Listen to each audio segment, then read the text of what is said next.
You had probably the longest season, arguably, of anyone like in the world almost, because U20 Worlds was after Senior Worlds, and I mean your season went like to last year. You were racing in December of 2021. A decent intro. So, okay, welcome back everyone to the TRP podcast, episode 11, 12, something. I'll get that number right in the future.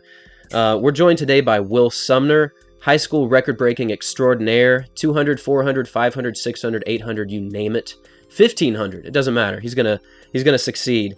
Just finished up with World Under 20 Championships, now a two-time World Junior Champion. Thanks for taking the time. Yeah, no, thanks for having me. We're really excited. I'm really excited to talk to you. And on the World Junior Championships, um, you ran in the mixed 4x4 and the 4x400 meter relay, four 400-meter splits in 4 days.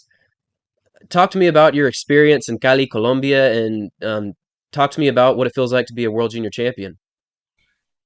Man, I mean, that was one of the greatest experiences I've ever had. I mean, just like getting there, because I didn't expect to be there since, I got sick at US juniors and didn't make the team as an individual. So I didn't really expect to get called to be on the team. So having been asked to come run and then get to go down there, like take a free trip to another country and just live that experience, like I've never had anything like that. And I mean, the way the Colombians kind of treated the athletes and especially the Americans was just, it was very unique. Like I've never felt like a celebrity like that. And so it was interesting. Like they just treated us so differently. And I really found that cool. And I mean, getting to run and represent my country and then coming away with two golds, like I could not have asked for a better way to end my high school career. It was amazing. And specifically in the mixed 4x4, you actually broke the championship record twice. Once in the qualifying rounds and again in the finals. What did it feel like to see, an actual international record-breaking performance go down with your name attached to it? It was cool. I mean, like we'd been kind of discussing that like before the race. We're like, yeah, like the record's this, like, we can go for this. Mhm. And then we just kind of went and did it in the prelims, kind of on accident. And then we did it again in the finals. We're like, yeah, like I mean it was cool. Like I've never, gotten to like break a record, that like globally recognized. So I mean, it's cool because like high school records, like people tout them and everything, but like they're not that cool. I mean, at the end of the day, like yeah, this is in the mixed 4x4. It's not like the 4x4, but like it's still at the end of the day the championship record. So like it's pretty cool. Yeah, it's next level, and to break Yeah. it twice is even cooler. It sounds like there was Yeah. some adrenaline involved. Oh yeah. I mean, like when you get up on the line, like even though some of the days the crowd was kind of small, like other days it was big, and either way, like you know what it is. Like it's the world Mhm. champs. You gotta turn up, and the adrenaline's pumping and everything. So it's fun, bro. It's really fun. Yeah, anything attached to world athletics is gonna be marked in history, which is cool. And in Colombia is, I mean, I didn't look back on whether or not they'd hosted any big events like that in the past, but you don't really associate Colombia too much with track and field. What Yeah. was, you mentioned it was like you felt like a celebrity, but what was life like outside of the track while you were in Colombia?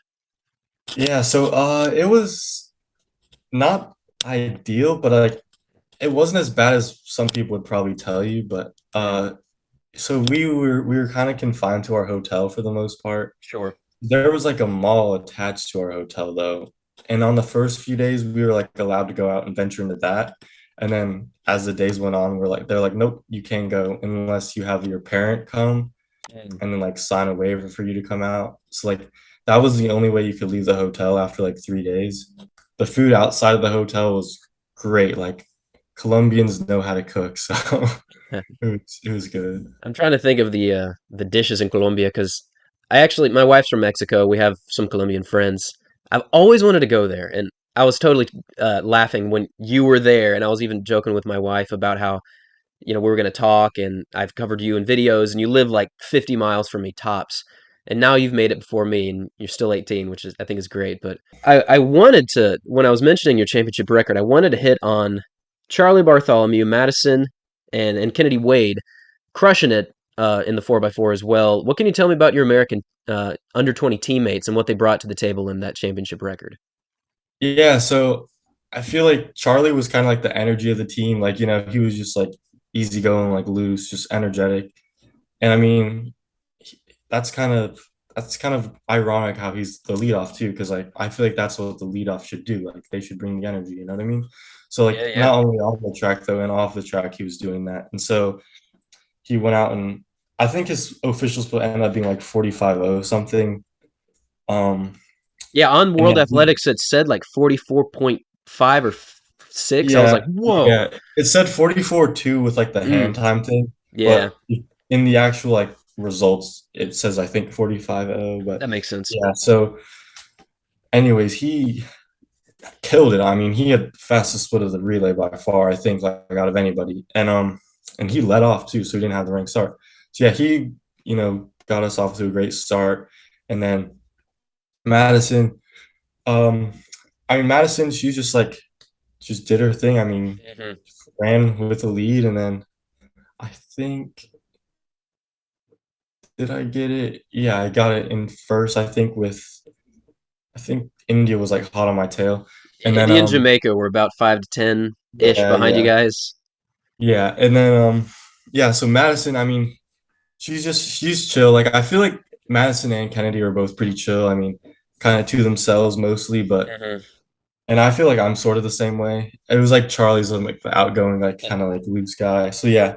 Anyways, yeah, Madison just did her thing, kept us the lead, and then I did my thing, tried to build a lead a little bit, and then Kennedy just ran her leg, and that was she. Kennedy got kind of screwed over. Like her flight didn't it just some mess up. I think like one of her flights either got delayed or canceled or whatever, Mm, and she had to like get like three different flights, and it was jeez. bad.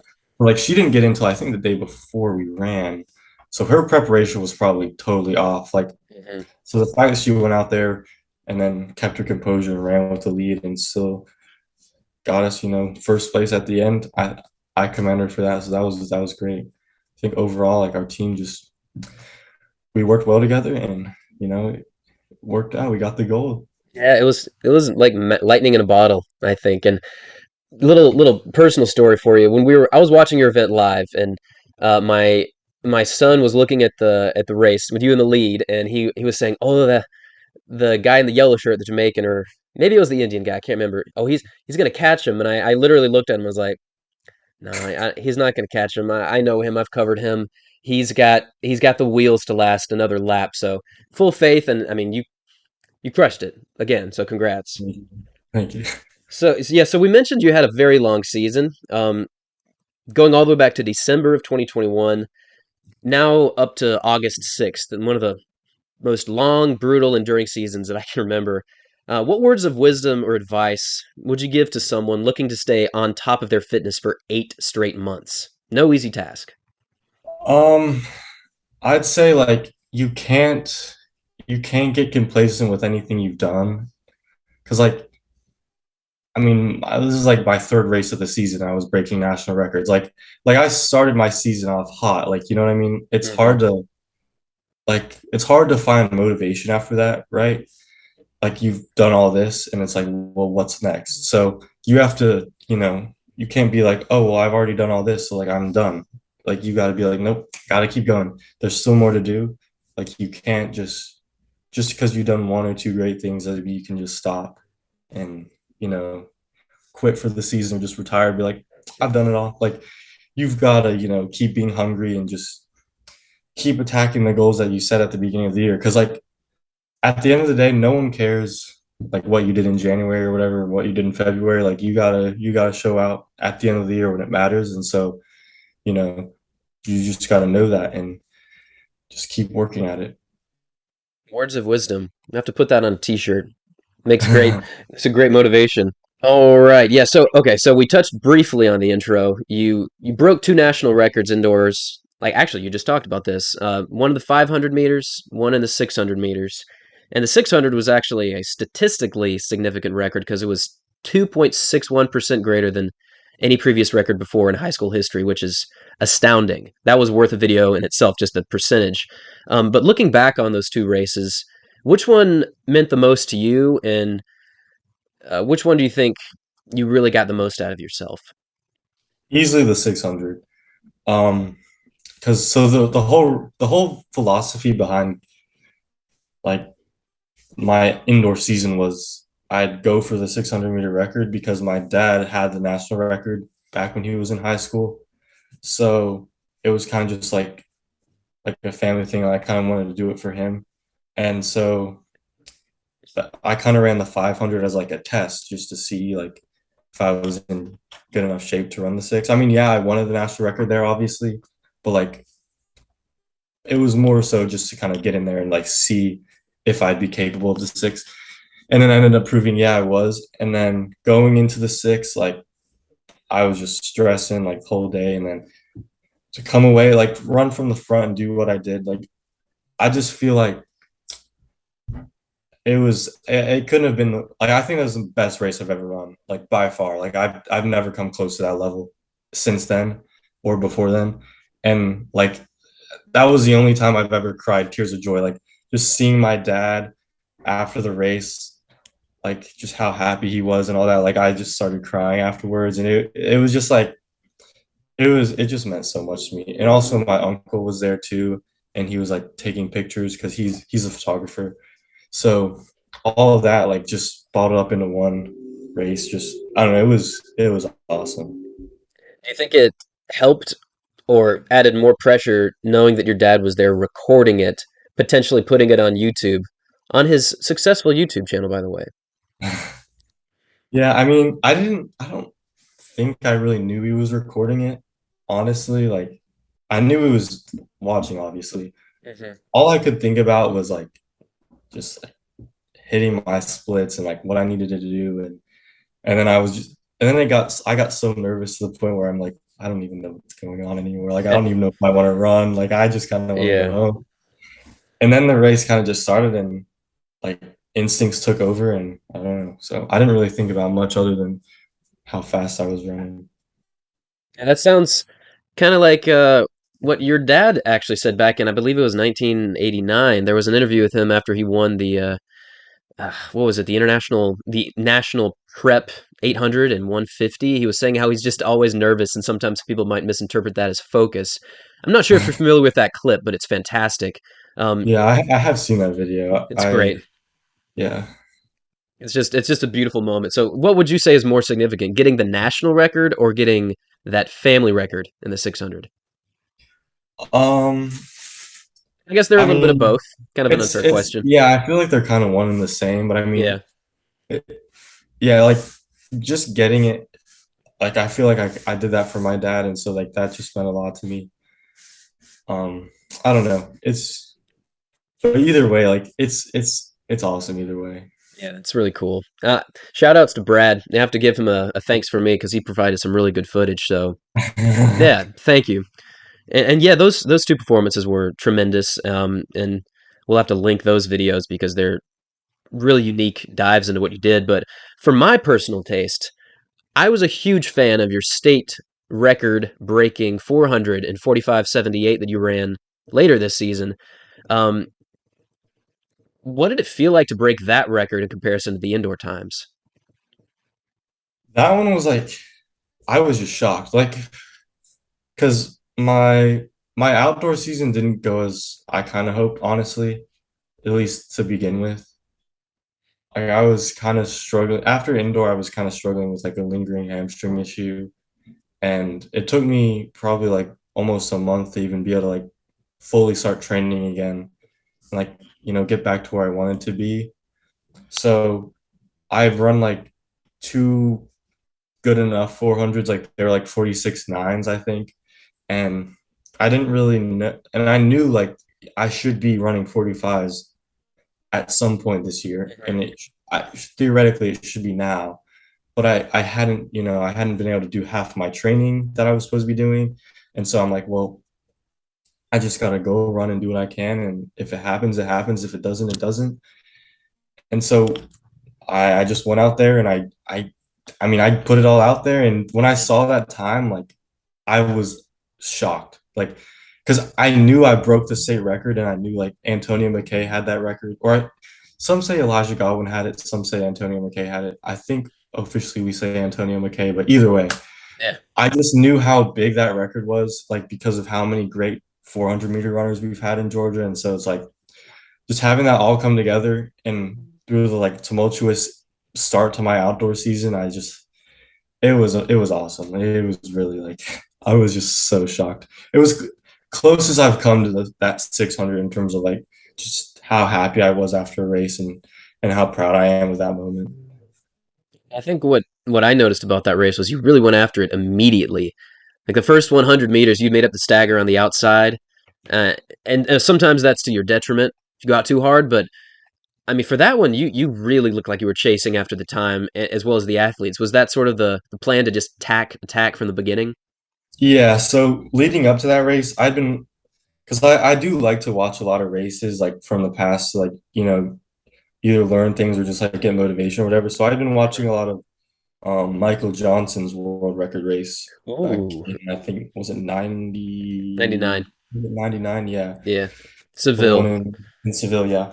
So I've been watching a lot of that, and I knew how his plan was like hard 100. It was like I think it was like the four P's or whatever. It was like push, pace, position, and then like pray for the last 100. So I kind of just wanted to use that philosophy because I feel like it's not something I'd ever really tried in the 400. Like I always say I'm gonna get out and I just don't. And so I'm like, all right, well, I did it indoors, so I can do it now. And I had done it in some of my other 400s outdoors. I just couldn't finish well. So but now it was time to, put it all together. And so going into that race, I pushed that first 100. I paced the back stretch.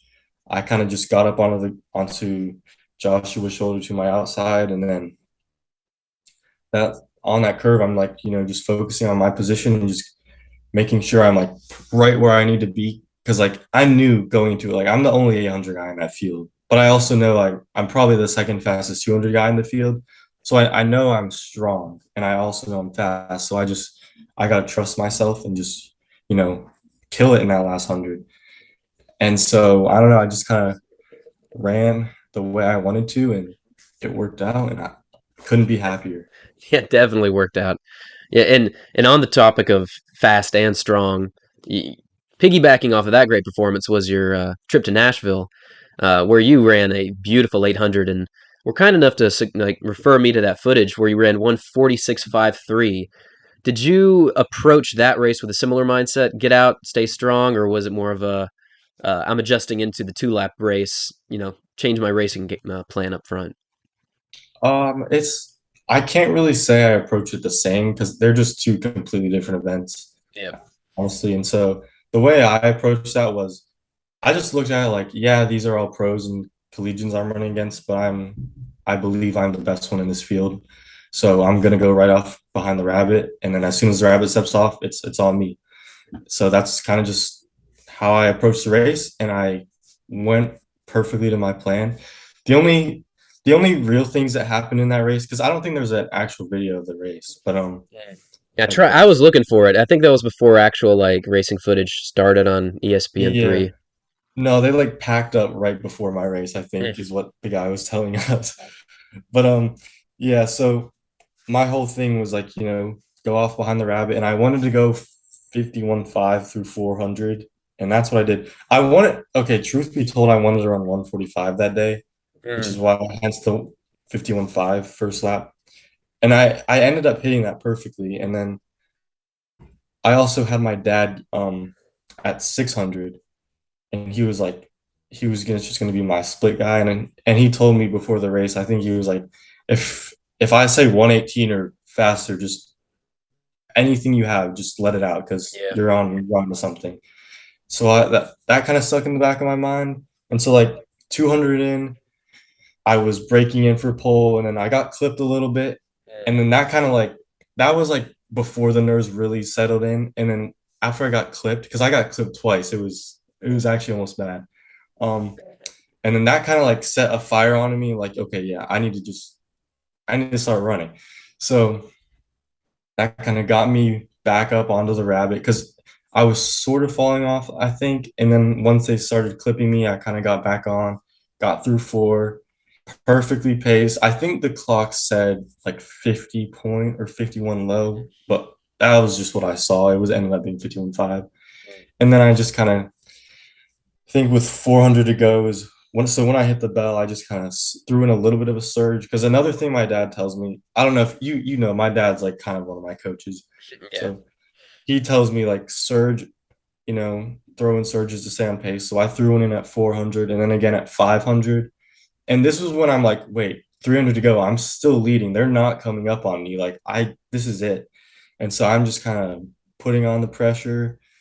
Just the only thing I could think about is like just gapping the people behind me. Cause like at this point, the race is pretty much over as long as I just, keep doing what I'm doing. And so that's kind of just what I did. And then like I said, 600-meter mark, my dad was there yelling the splits and he yelled 118, which is what he said. Mm. Go through it to know, like, you're onto something. And then I don't even remember anything after that besides like pumping my arms for dear life. And then my back started like killing you, like 20 to go. I'm like, oh my gosh, Dang. I'm dying. Like I was in so much pain. And then when I crossed the line, I thought I'd run like 146 low. So I was like, I was just like in shock basically. And then I don't know. I mean, that was it. It was just a crazy race, just going up against the pros and leading the whole race. Besides the rabbit, obviously, and it Mhm. was just it was fun. That was the only time I've actually enjoyed running the 800. So The 800 does carry with it some lactic problems over the final 100, so yeah, I understand it's a painful one, but you put that race together really well, and I mean to get not to speak ill about it at all because it's a fantastic race, but what was the feeling to be so close to again Brad Sumner's 146.33? I'm assuming that's his PR according to World Athletics. Was that yeah. something So that you had in mind going into the race at all? honestly, all I had in mind was I wanted to run 145 because that's what I believe I was capable of.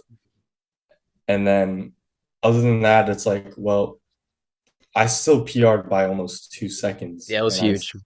still ran the third fastest high school time of in history. So it's Hmm. like, yeah, I didn't do what I want to do, but when you set goals that high for yourself, you do that with the idea in mind that, like, if I do come up a little short, I still probably did something amazing. And so I was so happy. Like I had nothing to complain about after that race. Like I was perfectly happy with it. Yeah, yeah. And at number three all time, can't complain. And speaking of the overall times, we you may have seen it, but we did a breakdown of the combined, I believe it's 5, or no, 400, 600, and 800 PRs in high school. And combined together, it's, I think, you're number one, Cade Flat number two, and Michael Granville's number three. Uh, One of the questions we put out a poll. We actually forgot to put out a poll yesterday. I was super busy, but someone was asking, when's the clash with Cade Flat finally going to go down? Well, he's in the SEC, so probably sometime during indoor, but I Hmm. don't know. We'll see. Yeah, that was an anticipated race that I think would be fun to see, but yeah, that 4.68 combined time is not really a super significant statistic as much as something that we thought would be interesting to showcase. But yeah, that's cool. I'm excited to see the SECs unfold. And speaking of the fans, we got some hot takes here. We put out a poll, and um, I'm gonna run through those for the fans. So Eddie Collins wants to know what's your go-to spike for events from the 100 all the way up to the 800. Um, Honestly, I just say the Zoom 400 for all of them. I love that spike. It fits to my foot perfectly. Like it almost feels like I'm just running barefoot. Like I don't feel like I have a shoe on. I think that's why I like it the most. But they don't make them anymore. So, Mm, Mikey, if you're hearing this, Will Sumner line Zoom 400. oh yeah. But Yeah. yeah, so that's my go-to spike. I ran just about every race this season in that spike, except I used the Superfly Elite 2 or whatever it's called for Mm, a few races. But yeah, mostly I've ran the Zoom 400 for everything. nice. And it's a good fit. Stick with it. And we'll make sure to send Nike a tip about the Will Sumner fly. Um, so Aaron Broderick wants to know favorite moment from the past track season. Favorite moment. Can I do like three favorite moments? You can do as many as you want. Um, okay, so I think my favorite had to have been anchoring the 4x4 at the World Champs. Like that's just special. Like anchoring a US 4x4 That's to the win dream. the that's surreal. But then the 600 and and then the 400 at state, those were close second and third too. Because like just everything surrounding all those races, I feel like just made those moments really special. But it's hard to pick a favorite, honestly. But Yeah, yeah, there's no real reason to try and distill it into one. It, I get questions like that all the time, and I'm more interested in like your favorite moments. There's always more than one, so exactly. It's hard to pick a favorite. yeah. So Caden Deck wants to know, do you do weight training?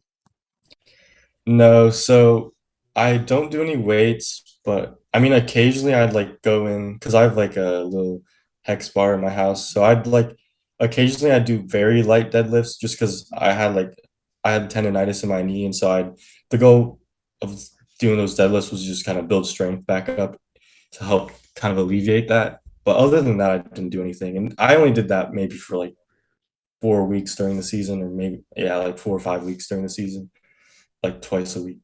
So nothing, no like real lifting, I'd say. Aiden HP19 wants to know what keeps you going, what helps motivate you when you're struggling mentally or physically. Um, it depends. I just like I want to be the best, and I know what it takes, and I know like you got to go through hard times, and I just see hardships as just another thing that'll make me better eventually because like setbacks are kind of I feel like they build character and they also like can just kind of overall like once you've gone through something like in the future then you'll kind of be able to like if you face another hardship you'll be like well I've dealt with this before, I can just it's manageable, it's not the end of the world. And I feel like I'm also just pretty patient overall. Like if something happens I don't let it destroy me. Like, I'll just I'll wait my time because I feel like track's one of those sports where you can't rush into anything, you just got to wait your turn. you know you may want to run, like I wanted to run 145 at Music City, but everyone has a time to run their fast times, and everyone has a different pace that they'll be at, and you might get injured or it might just be hard. You might lack motivation, but you got to understand like it'll come eventually. So Patience is a virtue, as they say. So the spicy athlete asks, college running goals, and what is your thought on eventually one day going pro? yeah, I mean college, we I feel like UJ as a team we can win NCAA championship.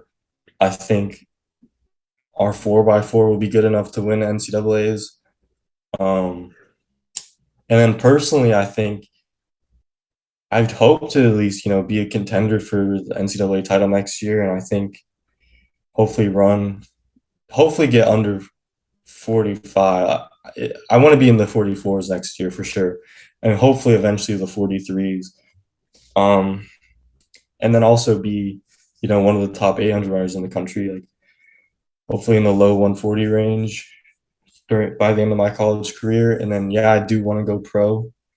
Don't know when that'll be. Who knows? It might be next year. It might be in 4 years. But just whenever my time is, like I said, everything comes when it comes. So hopefully, I do end up going pro though when it's my time. That's the goal, right? Yeah, right on. Um, this is actually a question for me in terms of these short, quick questions. Are you familiar with an athlete from Cuba by the name Alberto Juantorena? Yeah, so That's the honestly, boy. that's what That's the my man. yeah. Yeah, he's kind of who I like. I want to be the next him kind of, but it's I hard to figured you knew him. The way you talk 4'8", it just had to be you knew who that yeah. was. It's hard to it's so rare though. Like the only other person who's in that territory is Emmanuel Career, I feel like.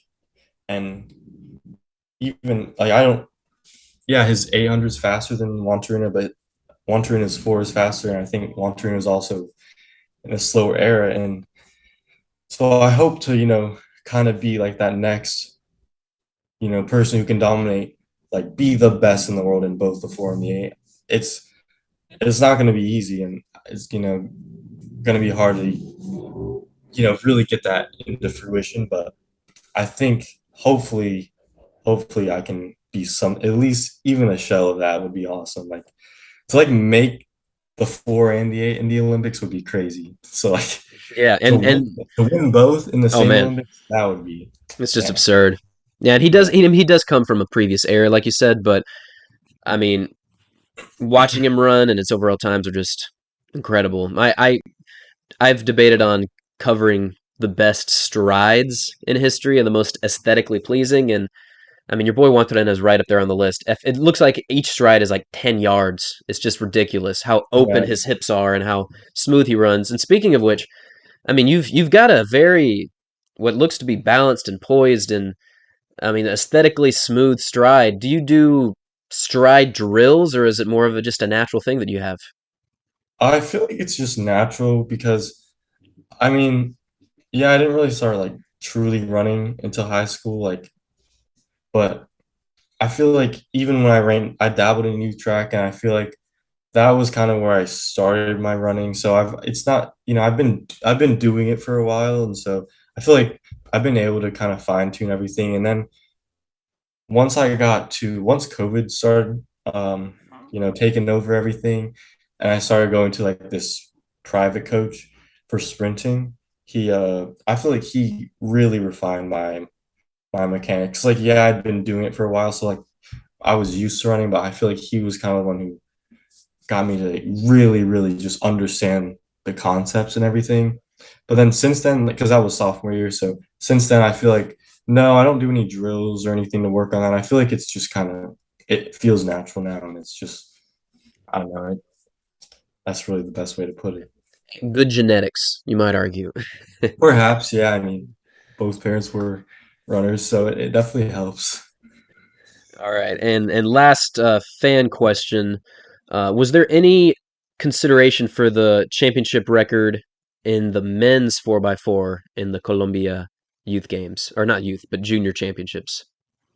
Yeah, so I mean, we talked about it and we knew it was there, and it's saying it and doing it is so different, Hmm. especially in an event like the 4x4, because like you have four people who all have to show up, and you also are running against teams who really probably aren't going to push you to that fast of a time.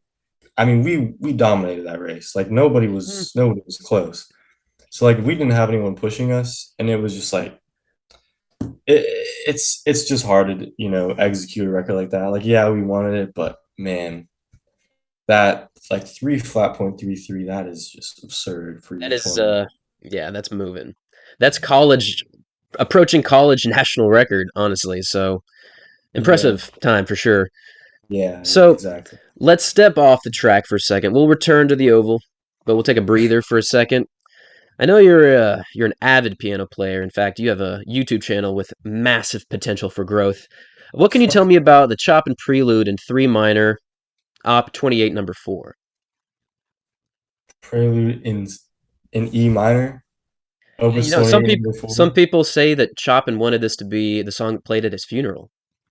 Yeah, I just it's like a pretty sad piece. I don't know. I mean, it's just slow. It's kind of relaxing, but like it fits perfectly for a funeral. I mean, I don't know, Oh yeah, I that's was crying hardcore tears listening to your playing from 3 years ago. I mean, yeah.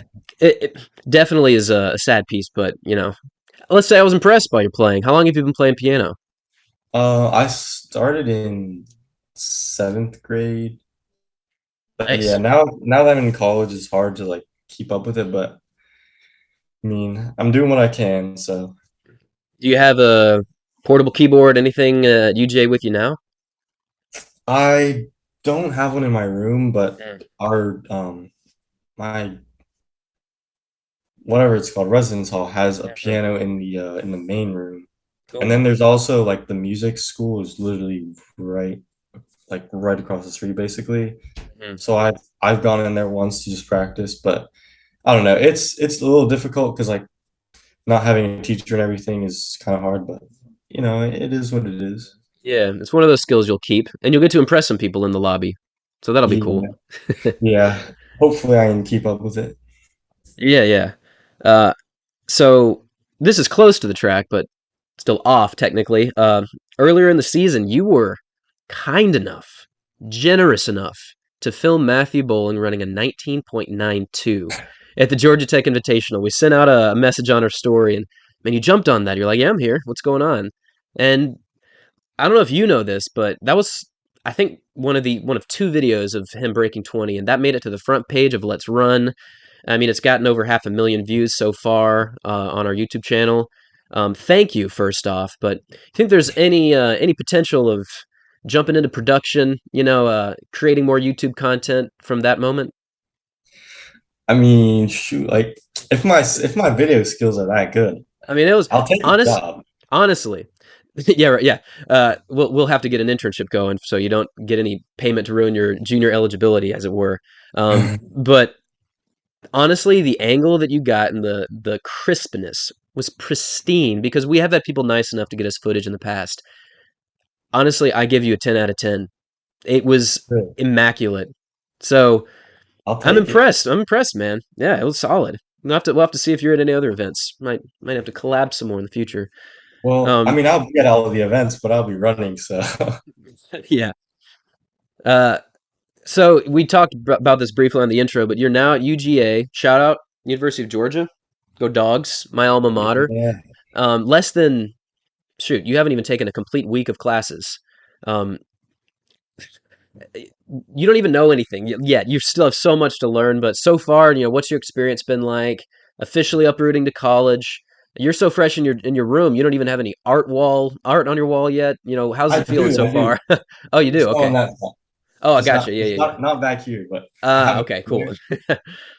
I could just see the tiniest little Georgia emblem in the Yeah. corner. That's all I saw. Reserved parking, dog fans only. Oh, beautiful. No Georgia Tech fans. Sorry. Yeah, none of those. But yeah, so my experience has been good. I mean, I like the food and everything and the way that works. I like my apartment. My roommates chill. My team is. I love the team. It's just everything feels good. Like the only thing I miss is running, honestly. And then we gotten these scooters. Like all the freshmen, we got electric scooters to get around because I don't know, but scooter gang has been Scooter going gang. crazy. Yeah, it's fun. Like I didn't know what to expect. I honestly didn't think I'd like it, or Mm. wasn't sure if I'd like it, but it's been great so far, and hopefully it stays this way. So when is like your next scheduled run, if you have any? Are you officially told do not run? Where's your actual advice right now? Yeah, so I don't run right now, but I think next week I'm supposed to start lifting and then maybe like not actual running like on any like surfaces, but like Mhm, maybe do like some elliptical stuff or some Ultra G stuff. mhm. And then I think gradually kind of build into like grass running and stuff like that before I start working out. But it's probably not going to be another like 2, 3 weeks before I really like actually do a real run or like a workout. Man, well, considering your season, I think that's probably smart.